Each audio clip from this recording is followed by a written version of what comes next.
অহংকারগুলো দুদিনের। একমাত্র তারাই বেঁচে থাকে যারা অপরের জন্য বাঁচেন, বাকি সব মৃতপ্রায়। এটা স্বামীজি বলেছেন। আর আমার তাই জীবনের অধ্যায় তাই। আমি ইন্ডিয়ান আর্মিতে 30 বছর চাকরি করে এসেছি, সেখানে আমি স্যালারি পেয়েছি, এখন পেনশন পাই, কিন্তু আজকের দিনে পবিত্র নিঃস্বার্থভাবে মানুষের পাশে সেবা করার জন্য আমি বেঁচে আছি।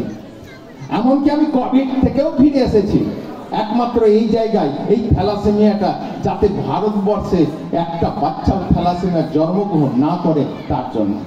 আমি থ্যালাসেমিয়া সম্বন্ধে বেশি কিছু বলবো না, কারণ আজকের এই সাংস্কৃতিক অনুষ্ঠান, এই আদিবাসী কৃষ্টি আর সংস্কৃতি মেলাতে আমার থ্যালাসেমিয়া বলাটা খুব একটা গহনিত হবে না, কারণ এটা একটা জীবনের একটা পাঠ। যে ব্যক্তি থ্যালাসেমিয়া বাচ্চার একটা পরিবারে জন্মগ্রহণ হয়েছে, সেই পরিবারের দুঃখ দুর্দশা মর্মান্তিক অবস্থা দেখলে চোখের জল পড়ে। তার জন্য আমি এই জীবনটাকে ত্যাগ করছি তাদের জন্য, থ্যালাসেমিয়া যাতে ভারতবর্ষে জন্মগ্রহণ না করে তার জন্য। তার সঙ্গে আমার সাথে আছেন মধুসূদন দাস, তিনি যথেষ্টভাবে সক্রিয় আর আমার সাথ দেয়, কারণ এই দুইজন। আর একজন ছিলেন, তিনি দেহ রেখেছেন, তিনি দেহ যেখানেই রাখুক না কেন কিন্তু তার আত্মা আমাদের সঙ্গেই আছে। তিনি চলে গেছেন 3 জনে। আজকে পশ্চিমবঙ্গে এমন কোন ব্যক্তি নয় যে এই থ্যালাসেমিয়ার টিমটাকে চেনে না, কিন্তু এর একটা পার্ট আর একটা দিক আছে। রাস্তাঘাটে যেসব ব্যক্তি থ্যালাসেমিয়া পেশেন্টের ছবি দেখিয়ে পয়সা ইনকাম করার কৌশল তৈরি করেছে, তাদের আপনি পয়সা দেবেন না। তারা চোর, দুর্তর, তারা একবারে যাকে বলে নিজের সংসার চালানোর জন্য ইনকামটা করে। যদি আপনার প্রয়োজন যে আমি সুস্থ কেমন করে থাকবো, তার জন্য বিবাহের আগে পুষ্টি বিচার না করে একবার থ্যালাসেমিয়া টেস্ট করতে হবে, ফ্রি অফ কস্ট, সরকারের কাছে কোনো পয়সা লাগে না। এই হাই স্কুলে আমি করে যাব, এই হাই স্কুলে আমি দুবার আসবো, এখানেই করে যাব। প্রত্যেক ছাত্র ছাত্রীকে আমরা করি, 11,000 করে ফেলেছি এখনো।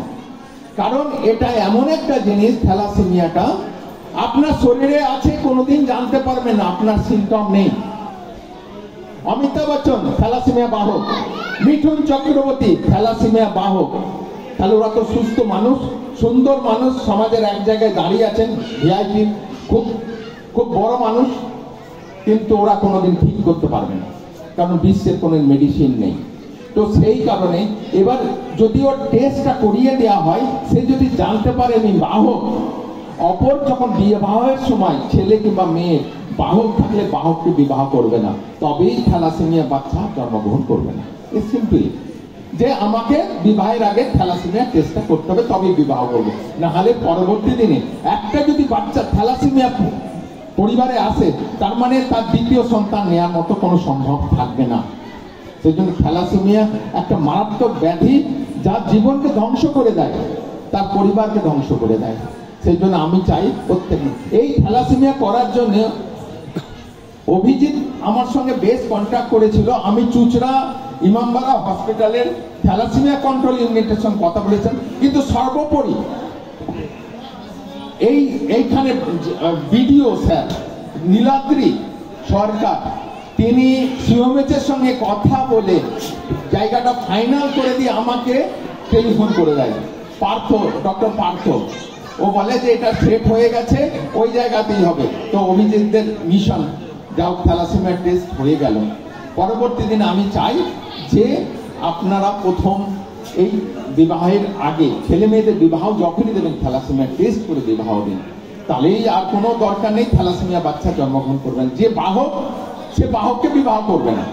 আমি যদি বাহক হই, আমি বাহককে বিবাহ করব না, তাহলে থ্যালাসেমিয়া বাচ্চা হবে।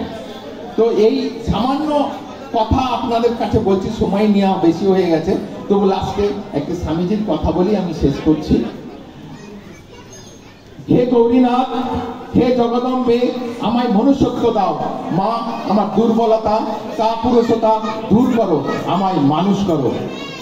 সবাই ভালো থাকবেন, সুস্থ থাকবেন। জয় হিন্দ।